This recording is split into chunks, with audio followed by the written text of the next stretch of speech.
안녕하세요. 30대 여성입니다. 아이는 없어요. 남편하고 저하고 나이 차이가 많이 나기도 하고, 둘 다 아이를 안 좋아해서 아이는 갖지 않기로 했거든요. 그런데 이런 저희의 결정이 신우에게 이상한 착각을 하게 만든 것 같네요. 남편과 저는 동호회 활동을 하면서 만났습니다. 동호회 활동을 하게 된 계기는 제가 새로운 곳으로 이사를 했기 때문이었어요. 근 10년 가까이 다니던 회사를 떠나 새로운 직장으로 이직을 했습니다. 회사 자체만 놓고 보면 더 좋은 곳으로 가는 상황이었지만 사는 곳에서 1시간은 더 멀어지게 되었기에 이사를 하지 않을 수 없었습니다. 솔직히 새로운 동네로 이사를 올 때만 해도 큰 걱정은 없었고요. 하지만 사는 터전을 바꾼다는 게 생각보다 스트레스를 많이 받는 일이더군요. 게다가 새로 이직한 직장은 5시 퇴근에 야근도 없었습니다. 그렇다 보니 퇴근 이후 시간을 어떻게 하면 잘 쓸 수 있을지 고민이 되더라고요. 어떻게 하면 새로운 동네에 적응도 하면서 도움이 되는 취미를 가질 수 있을까? 그런 고민을 하다 찾게 된 것이 독서동호회 활동이었네요. 그리고 그 모임에 남편도 가입되어 있었고요. 동호회 회원 수가 많다고 해도 모이다 보면 맨날 나오는 사람만 나옵니다. 심심했던 저는 매주 얼굴을 비추게 되었고 남편도 꽤나 꾸준히 나오는 사람이었어요. 그러다 하루는 남편과 저 둘만 모이는 상황이 생겼습니다. 자연스레 독서보다는 대화를 많이 나누게 되었는데 7살이란 나이 차이에 비해 생각보다 말도 잘 통하고 서로의 직장도 멀지 않더라고요. 그날을 계기로 저희는 급속도로 가까워졌고 금세 연인 사이로 발전했습니다. 바보같이 들릴지도 모르지만 전 저와 남편이 운명이라고 믿었네요. 남편의 존재는 외로운 타지 생활에서 큰 위안이 되었습니다. 집안에서 가장 역할을 하며 무거운 짐을 지고 사는 기분이었는데 남편과 있을 때만큼은 그 짐을 내려놓을 수 있었거든요. 저에게는 불행한 가정사가 있었습니다. 제가 고등학생이 되던 해에 부모님께서 이혼을 하셨거든요. 두 분 중 어느 분이 더 큰 실수를 하셨는지는 모르지만 두 분 다 잘하신 것도 없습니다. 아버지는 가장으로서의 역할에 소홀하셨고 어머니는 엄마로서의 역할에 소홀하셨으니까요. 만약 두 분 중 한 분이라도 저희 남매를 진심으로 사랑하고 미안한 마음을 느꼈었다면 저희한테 이런 어려운 시절을 겪게 하진 않으셨을 테지요. 두 분이 이혼하시고 한 4년 동안은 어머니랑 살았습니다. 살았다고 쓰긴 했지만 솔직히 어머니 얼굴을 본 건 며칠 되지도 않는 것 같아요. 당시 어머니에게는 만나는 남자분이 계셨고 대부분의 시간을 그 집에서 보내시는 눈치였으니까요. 참고로 제 남동생은 저보다 10살이 어립니다. 그러니까 당시 제 나이는 17, 동생은 7살이었어요. 그 어느 때보다 어머니의 손길이 필요한 나이였는데 어머니는 철저하게 동생을 외면하셨지요. 저는 어머니가 저한테 소홀하셨다는 사실보다 동생을 그렇게 방치하셨다는 게 더 미웠고 그래서 지금도 어머니의 소식을 모릅니다. 알고 싶지도 않고 궁금하지도 않네요. 어쩌면 이런 기억 때문에 제가 아이를 갖기가 싫은 건지도 모르겠습니다. 아무튼 이후로 저는 남동생의 보호자로서 사는 순간이 많아져 갔습니다. 비록 아무리 제가 노력해도 어머니의 빈자리를 채울 수는 없었지만요. 그래도 다행이었던 건 운 좋게도 저는 20살이 되면서 바로 사회생활을 시작할 수 있었습니다. 그나마 좋았던 성적 때문인지 단순히 운이 좋아서였는지는 모르겠지만 모 중견기업에 고졸특채로 들어갈 수 있었거든요. 그렇게 사회생활을 시작하고 얼마 지나지 않아 저는 남동생을 데리고 어머니 집에서 나왔습니다. 경제적으로 약간이나마 숨통이 트이자마자 제가 한 일은 동생을 학원에 보내는 일이었어요. 동시에 저도 나름대로 숨구멍을 찾기 위해 조금씩 노력했어요. 일주일에 하루 이틀이긴 했지만 친구와 지인들을 만나 맥주도 한잔하고 가끔 영화 보고 짧은 시간이었지만 연애도 해보고 그러다 보니 솔직히 말해서 동생에게 예전처럼 신경 써주지 못하는 시간도 간혹 생기더라고요. 돌이켜 생각해보면 저도 나름대로 살려고 발악을 하던 시기였고 남동생도 나름대로 사춘기를 이겨내느라 고생을 많이 했던 시간이었네요. 남편은 이미 결혼 전에 이런 제 상황을 다 알고 있었습니다. 사귄 지 얼마 되지 않았을 때 제가 그냥 전부 다 털어놓았거든요. 솔직히 전에 만나던 사람에게는 이런 이야기를 하지 않았었어요. 굳이 제 약점을 드러낼 필요가 없다고 생각했으니까요. 그리고 나중에 제 사연을 알게 된 그 남자는 제가 자기를 고의적으로 속였다며 길길이 날뛰더군요. 과장 조금 보태서 아주 개거품을 물었습니다. 사기 연애라나 뭐라나. 그래서 지금 남편에게는 허심탄회하게 다 말해버렸네요. 다행히 남편은 크게 개의치 않는 눈치였습니다. 그렇다고 해서 힘들었겠네. 그래도 잘 컸네. 그런 어설픈 동정도 없었습니다. 그런 동정을 받는 건 언제 받아도 익숙해지지가 않더라고요. 하는 사람들이야 진심이라고 했지만 겪어보지도 않은 사람들이 뭘 알겠어요? 그런데 남편은 딱히 더 물어보지도 않고 말을 덧붙이지도 않고 그 점이 참 좋았네요. 지금 생각해보면 아마 그때부터 결혼을 한다면 남편과 해야겠다고 생각했던 것 같습니다. 믿을 만한 사람이라고 생각했어요. 또 남편 역시 아이를 원하지 않는다는 점도 마음에 들었지요. 그렇게 남편과 사귄 지 1년 만에 결혼하게 되었습니다. 그래도 제 나름대로 직장 생활하면서 모아둔 돈이 있었기에 맨몸으로 시집가야 할 상황은 아니었고요. 문제는 시댁에서는 제 가정 환경을 정확히 알지 못했습니다. 핑계 같지만 남편이 말하지 말자고 하더라고요. 자기는 자기 부모님을 믿지만 그래도 혹시 모르니까 라며 말을 아끼는 그에게 구태여 말하자고 우기고 싶지 않았어요. 깨름직하긴 했지만 제가 남편하고 결혼하는 거지 시부모님하고 하는 건 아니잖아요. 솔직히 변명이지요. 저도 시부모님이 반대하실까봐 두려웠습니다. 결국 친정부모님 자리에 돈 주고 고용한 두 어른을 모시고 상견례도 하고 식도 올렸습니다. 이건 제가 100번 잘못한 일이고 지금도 시부모님께 정말 죄송하게 생각하고 있습니다. 결혼식을 올리고 큰 산을 넘었다 생각했어요. 하지만 얼마 지나지 않아 모든 것들이 들통나고 말았습니다. 남편에게는 4살 많은 신우가 있었는데 오지랖이 얼마나 넓은지 별명도 오통령, 오지랖 대통령이었거든요. 이 신우가 제 뒷조사를 했더라고요. 고졸인 거야 이미 시댁에서도 알고 있었는데 신우는 고졸이 어떻게 중견기업을 들어가냐면서 자기 나름대로 진실을 파헤친다고 여기저기 들쑤시고 다닌 모양이었습니다.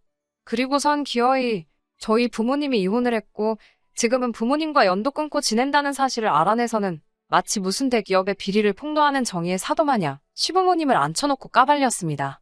하필이면 그날은 시어머니의 생신이기도 해서 저도 그 자리에 있었고요. 신우의 폭탄 발언에 온몸이 후덜덜덜 떨리고 머릿속이 하얘졌습니다. 어머님 아버님이 어떤 생각을 하실지 너무 걱정이 돼서 감히 고개를 들 수가 없었네요. 하지만 제 생각과는 달리 어머님께서는 감사하게도 이제 우리 식구가 되었으니 그런 건 중요하지 않다고 딱 잘라 말해주셨습니다. 게다가 신우에게 말조심, 행동 조심하라고 오히려 신우를 나무라셨어요. 뿐만 아니라 저에게는 너도 마음고생이 많았겠다며 이제는 그런 거 신경 쓰지 말고 어깨 펴고 살라 말씀하셨습니다. 그제서야 신우도 더는 찍소리도 못하더군요. 지금도 그날을 생각하면 감사한 마음뿐이네요. 그 이후로 저희 부부와 시부모님의 사이는 나날이 돈독해졌습니다. 신우 덕분에 모든 것이 드러나니 저를 포장할 필요도 과장할 이유도 없었으니까요. 시부모님을 친부모님이라 생각하며 진심을 다해 따랐습니다. 남편과 상의 끝에 매달 시부모님께 용돈도 50만 원씩 드렸고요. 이런 제 모습을 보고 동생도 제가 좋은 집으로 시집을 간 것 같다며 기뻐하더군요. 하지만 저는 제 나름대로 동생에게 미안한 마음이었어요.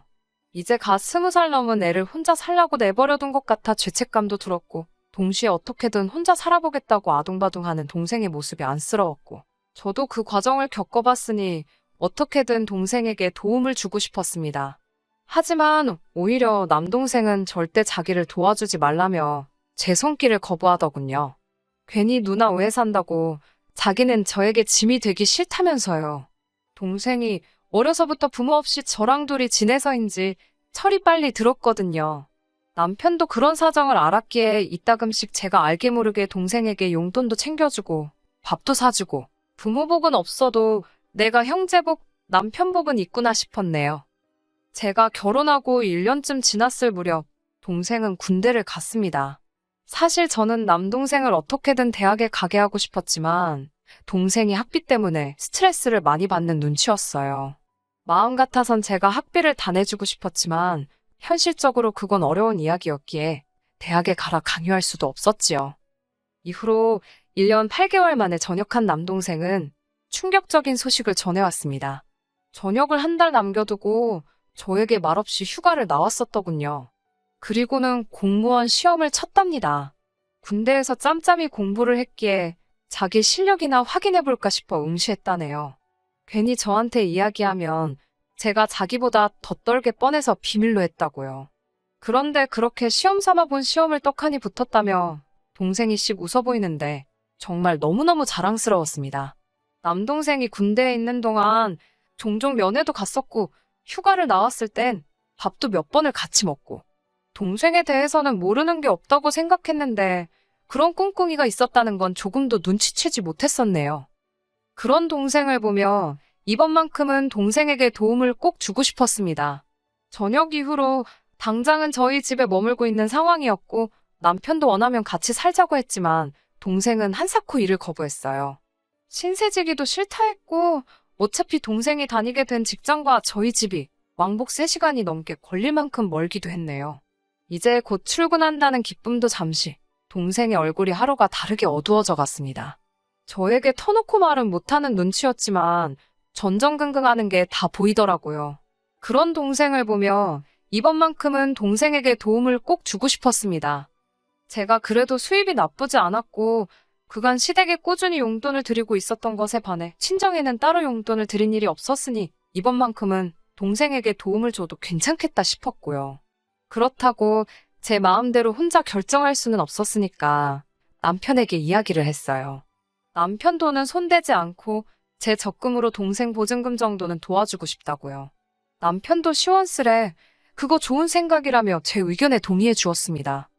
서울이라면 어림없었겠지만 다행히 서울이 아니었던지라 보증금 3천에 월세 40에 빌려 월세를 구할 수 있었습니다. 그리고 고맙게도 남편은 이 모든 상황을 이해해줬을 뿐만 아니라 기뻐해주기까지 했어요. 남동생도 저와 남편에게 정말 고맙다며 어떻게든 이 보증금은 꼭 갚겠다고 그러던걸요. 이후로 남편은 시부모님과 신우가 있는 자리에서 제 남동생이 군대에서 공무원 준비를 한 거며 합격까지 했다는 이야기를 마치 직접 보기라도 한 듯이 장황하게 설명을 하는데 어찌나 재미있고 뿌듯하던지요. 하지만 그쯤에서 멈췄으면 좋았을 텐데 남편은 그런 처남에게 제가 월세 보증금을 해줬다는 이야기까지 늘어놓았습니다. 솔직히 듣는 순간 아차 싶었지만 의외로 시부모님이나 신우 둘 다 별 반응이 없었습니다. 마음 한구석이 찝찝했지만 이미 엎질러진 물이었지요. 그리고 얼마 전에 있었던 일입니다. 신우에게서 전화가 왔어요. 결혼 초에 신우가 제 뒷조사를 했던 일 때문에 솔직히 지금도 신우와 제 사이는 껄끄러운 편입니다. 괜히 신우한테 약 좀 잡히는 거 아닌가 싶어서 저도 모르게 말 한마디가 조심스러워졌고 그러다 보니 같이 있으면 왠지 불편하고 그렇더라고요. 원래 신우랑 올케가 친해지기 힘든 사이라잖아요. 그런 신우에게서 전화가 먼저 걸려왔을 땐 저도 나름대로 놀라기도 했고 직감적으로 좋은 내용은 아니겠거니 싶었습니다. 옆에 있던 남편에게 전화기를 넘기며 대신 통화해달라니까 그럼 신우가 저를 얼마나 얕잡아 보겠냐며 그냥 받으랍니다. 여차하면 자기가 나서겠다고요. 그렇게 신우와 스피커폰으로 남편도 잘 들리도록 설정하고 통화를 하게 되었지요. 결론부터 말씀드리면 신우가 저한테 섭섭하다 했습니다. 동생한테는 그렇게 퍼주면서 시조카 생각은 안 나더냐고요. 처음에는 그게 무슨 소린가 했어요. 일찍이 결혼한 신우에게는 제 남동생과 1살 터울의 딸아이가 있거든요. 솔직히 신우랑 저랑 사이도 안 좋고 하다 보니 명절이나 돼야 얼굴을 볼까 싶을 만큼 대면대면한 사이입니다. 그런데 그 조카 아이를 들먹이면서 자기 조카가 대학 들어갈 때는 겨우 용돈만 주고 땡치더니 동생은 보증금을 해줬냐면서 서운하다는 거예요. 아무리 시조카래도 제 친동생하고 비할 바가 되나요? 제가 외숙모로서 용돈이면 충분하지 뭘 더 해주냐고 물어봤습니다. 기분이 나빴지만 최대한 웃으며 부드럽게 물어봤어요. 그러자 신호한다는 말이 가관이었습니다. 어차피 저희는 아이도 안 낳을 건데 그러면 결국 나이 들어서 자기 딸한테 의지하고 살게 되지 않겠냐입니다. 나중에 자기 딸한테 그래도 아쉬운 소리라도 하려면 지금부터 잘해야 되는 거 아니냐며 자기 딸이 다음 학기 즈음에서 교환학생으로 미국에 가고 싶어 하는데 돈 좀 보태달라더군요. 어처구니가 없어서 얼마를 말씀하시는 거냐니까 제 동생 해준 보증금만큼 달랍니다. 제가 어이가 없어서 못 들은 걸로 하겠다 했습니다. 그러자 신우가 잠깐만 기다리라더니 어머님을 바꿔주더라고요. 순간 너무 당황스러웠습니다. 남편도 옆에서 화가 많이 난 눈치였어요. 그런데 어머님 목소리가 나오니 남편 눈이 동그래지더라고요. 어머님께서도 저한테 어떻게 그럴 수가 있냐면서 서운하시답니다. 온 가족이 제 어두운 과거와 거짓말을 덮어주었는데 어떻게 너는 네 핏줄인 사람하고 아닌 사람으로 선을 긋냐고요. 동생하고 조카하고 나이대도 비슷한데 동생 어려운 건 신경 쓰이고 조카는 생각도 안 나더랍니다. 솔직히 신우가 돈 달라 소리했을 때는 진짜 개념 없네라고 생각만 했지 속이 상하거나 마음이 아프진 않았거든요. 그런데 생각지도 못하게 어머님이 조카를 챙기시면서 저를 나쁜 사람으로 만드시니 뭐라고 표현을 할 수가 없었습니다. 그래도 어머님만큼은 저를 이해해 주시고 진심으로 품어주시는 거라 생각했는데 배신감도 느껴지고 그런 제 마음은 아랑곳하지 않으시고 어머님께서는 제가 솔직히 예단이라고 해온 것 중에 뭐 변변한 거나 있었냐면서 이참에 시조카한테 한번 인심 크게 쓰고 다 묻고 가zap니다. 진정한 가족으로 거듭나면 저도 좋고 당신들도 좋고 다 좋아질 거라면서요. 왜인지 눈물이 자꾸 나오려고 하는 걸 억지로 누르면서 어머님이 저를 그렇게 생각하고 계신지 몰랐다 했습니다. 그리고 아무리 그렇게 말씀하셔도 저는 시조카한테 그 큰 돈은 못 준다고 했습니다. 이번에 주면 두 번, 세 번도 끊임없이 달라고 하실 게 눈에 뻔하다고요. 그 밖에도 하고 싶은 말은 많았지만 제가 왜 변명하듯이 설명을 해야 하는지도 이해가 안 돼서 포기해버렸습니다. 제가 더 이상 아무 말도 안 하고 있으니 신우랑 시어머니 둘 다 지금 당신들 무시하는 거냐면서 안 되겠다고 제 남편한테 제가 어떤 애인지 당장이라도 말해줘야겠답니다. 하지만 이미 옆에서 다 듣고 있던 남편이 지금 둘이 뭐 하는 거냐고 조용히 따지더라고요. 생각지도 못한 남편 목소리가 들려서인지 갑자기 두 사람 다 조용해졌습니다. 얼마간의 침묵이 흐른 뒤 어머님께서는 남편에게 이 배알도 없는 녀석이라면서 집사람 단속도 못하냐고 걔가 번 돈도 네 돈이나 마찬가지인데 그걸 왜 남한테 퍼주게 내버려 두냐입니다. 이쯤 되니까 남편이나 저나 화를 참지 못했어요. 남편은 어머님께 정말 실망이라면서 이렇게 경우 없으신 분인지도 모르고 자랑스러워했다며 다시는 보지 말자고 소리를 지르더라고요. 그러자 어머님께선 너랑 나랑 왜 싸우냐고 네 마누라가 문젠데라며 가서 보증금 찾아다 네 조카부터 챙기랍니다. 너는 어째 팔이 바깥으로 굽냐면서 신우는 신우대로 빽빽거리고 결국 화가 난 남편이 휴대폰을 집어던지면서 통화가 끝났습니다. 남편은 자기 머리를 쥐어뜯으면서 저에게 정말 미안하답니다. 이런 사람들일 거라곤 상상도 못했다며 그전에도 저를 괴롭힌 적이 있냐고 자기가 정말 미안하다며 사과를 하더라고요. 이해해 달라 소리도 안 할 거고 이제 어머님이건 신우건 안 보고 살아도 그만이니까 우리 둘이서만 잘 살잡니다. 제가 그래도 당신 어머니고 누나인데? 그러자 남편은 신경 쓰지 말랍니다. 자기가 그동안 눈이 멀었던 것 같다면서 이제 정말 저만 지켜주겠다나요. 남편의 진심 어린 말들에 저는 결국 남편을 믿어보기로 했습니다. 이후로 시댁에 보내던 용돈을 끊었습니다. 그 외에도 저희가 보험이라던가 공과금을 내드리던 게 좀 있었는데 그런 것도 전부 다 끊었어요.